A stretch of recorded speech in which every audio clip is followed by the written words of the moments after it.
911, hey, call 911, now. Please, rush now to Blue Reef Stadium. The Orca, it's eating him alive. Please, someone help. It was a day like any other. Multitudes of tourists flooded the stands. Children pressed their hands against the glass, waiting to see the impossible. Laughter danced across the arena air. And then, like he'd done 100 times before, Sam Collins stepped into the water, smiling, confident, completely unaware. He would never step out again. But beneath the shimmering surface, something watched. Something massive, something majestic, something ancient. And this time, something wasn't right. In a single blink, the dream turned into a living nightmare. A moment of trust, shattered by a flash of violence. The Orca, Kairos, the very creature Sam had trained, fed, loved for over 12 years, turned on him. Some say it began with just a flick of the tail. Others say it was premeditated, calculated, a boiling storm beneath a calm ocean. By the time anyone understood, blood had already clouded the pool, and Sam was gone. This is the story of Sam Collins, the man who danced with giant orcas and paid the ultimate price. He never saw it coming. Stay with us, because what you're about to hear may forever change the way you look at these majestic creatures of the deep. Before the headlines, before the panic and the sirens, there was just Sam. Sam Collins wasn't just a trainer, he was a dreamer, the kind of man who stared into the eyes of 6-ton predators and saw beauty. Born and raised near the jagged cliffs of Oregon's coastline, Sam spent his childhood sketching whales in the margins of his notebooks. While other kids dreamt of outer space, Sam only ever wanted to understand the ocean's most mysterious mind. At 14, he wrote in his journal, "One day I'll shake hands with a killer whale, not through glass, but in the water where trust lives." By 22, he graduated top of his marine biology class. By 25, he had already been accepted into the elite marine mammal program at Blue Reef Stadium. But it wasn't the title or the accolades that mattered to him. It was Kairos. Kairos was unlike any whale they'd ever worked with. Born in captivity, temperamental, distant. But with Sam, something clicked. The walls came down. Colleagues called it magic. Audiences called it mesmerizing. Sam called it friendship. They moved together like dancers. One man, one titan of the sea. Mutual respect, mutual rhythm. Day after day, Sam poured his soul into that bond. The world watched in wonder, never suspecting the fracture forming below the surface. Did you know? Orcas possess the second largest brain in the animal kingdom. Their emotional intelligence rivals that of great apes, and they form deep, complex social bonds. But with captivity, those bonds can fracture, sometimes fatally. To the public, Sam and Kairos were inseparable, a symbol of man and beast in perfect balance. But behind the scenes, cracks had begun to show. Moments of confusion, breaks in routine, subtle signs Kairos wasn't responding like he used to. Sam brushed them off. He believed in second chances. He believed in Kairos. But nature, he doesn't always believe in fairy tales. Sam Collins believed in connection, not just command. To him, orcas were not animals to tame.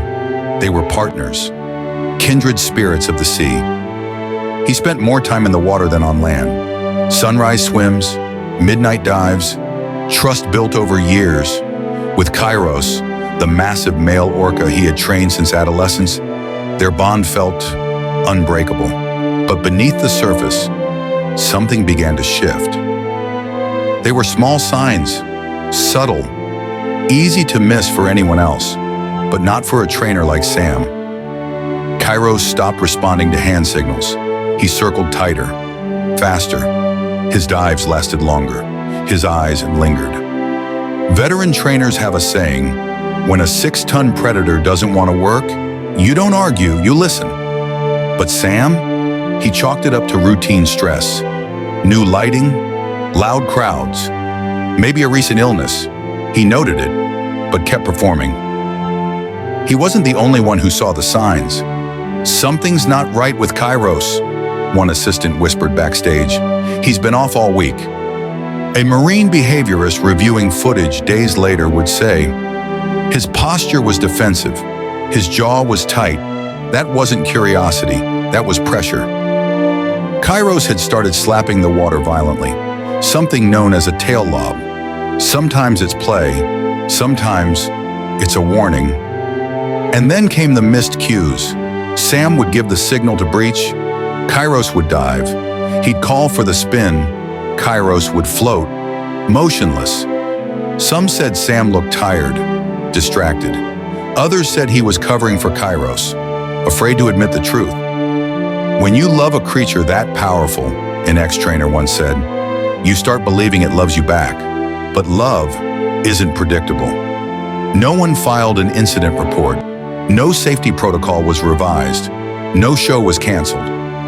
Instead, they prepared for the biggest show of the season, extra tourists, extra cameras, and the biggest finale of Sam's career. Sam walked into that pool like he had 100 times before. But what no one knew was that Kairos had already made up his mind. March 17, 4:06 p.m. The stands were full. Families, couples, wide-eyed children with melting ice cream in hand, all waiting for the magic. Sam Collins, wetsuit zipped tight, stepped onto the platform. Kairos floated near the surface, motionless, watching. This was their signature act, the final bow. Man and beast, rising together in perfect harmony. Sam dove in, smooth, confident. He didn't hesitate. But Kairos didn't follow. He burst from below like a torpedo, not playful, not rehearsed, his jaw open, sharply.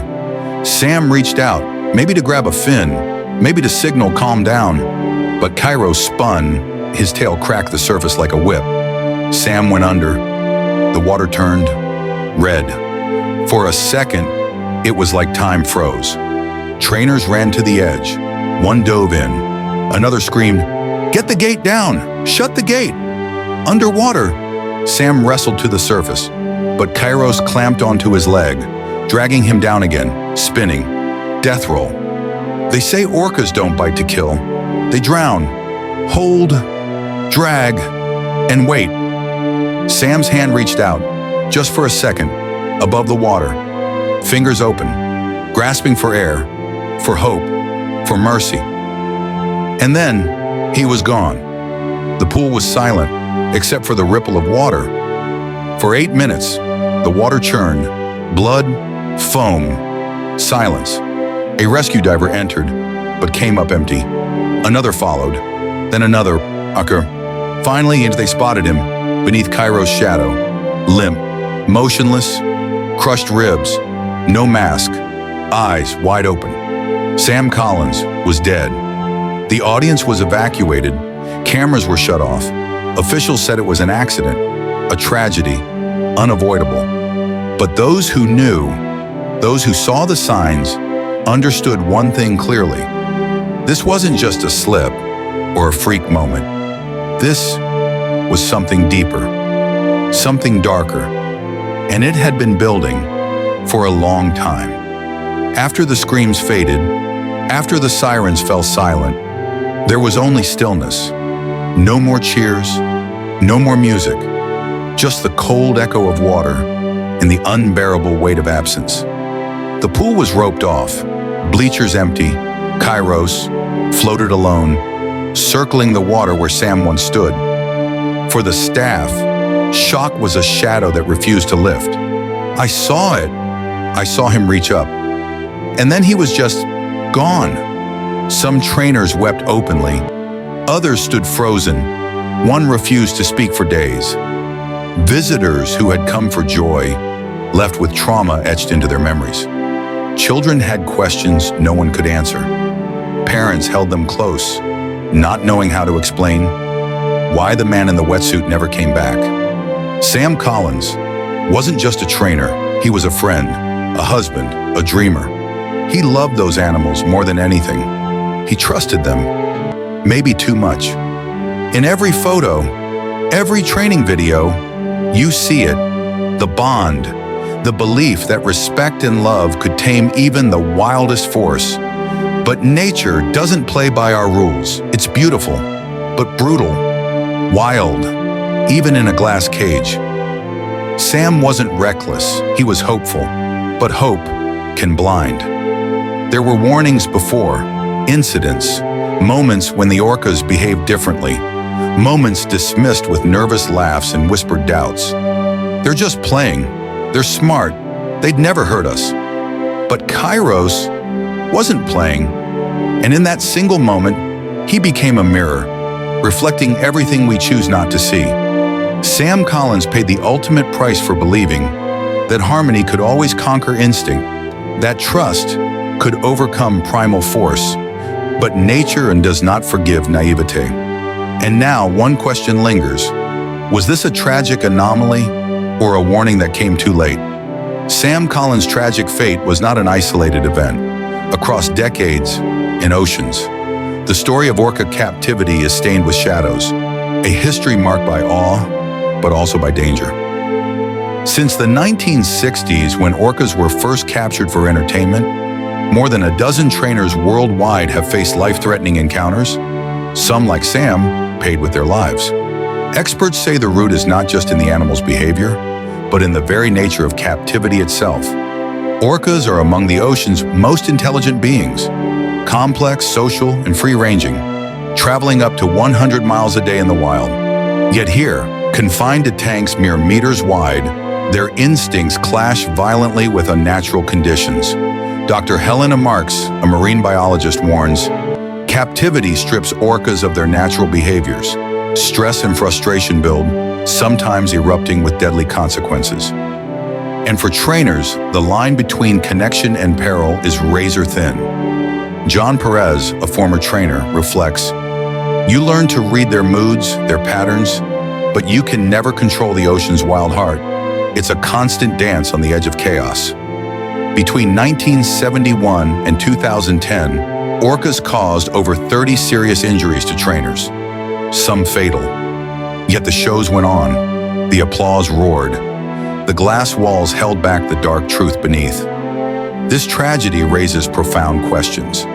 What price do we pay for human entertainment? For the illusion of control? Is it possible one to truly coexist with a creature so vast, so wild? Or are we doomed to misunderstand and contain what was never meant to be caged? Sam believed in harmony. He dreamed of a bridge between worlds, man and beast, trust and instinct. But perhaps this story is a stark reminder. Respect isn't ownership, control isn't coexistence, and some forces must be met with humility, not hubris. As the tide continues to turn, voices grow louder calling for change, for sanctuaries, not tanks, for understanding, not spectacle. Because the ocean's giants deserve more than cages. They deserve freedom. And so the legacy of Sam Collins echoes beyond the water's edge, challenging us to rethink our place in the wild and the true meaning of respect. Sam Collins' story is more than a tragedy etched in time. It is a solemn whisper from the wild, a reminder that beneath the beauty and grace of these ocean giants, there lies a power beyond our grasp, a force that demands reverence, not dominion. We live in a world that often seeks to tame the untamable, to bend nature's wild rhythm to our will. But the truth is simple. No amount of training, no glass barrier, no scripted show can erase the ancient instincts that ripple beneath the surface. Sam dreamed of harmony, of a connection between man and beast that could defy fear. And in that dream we find hope, but also a warning.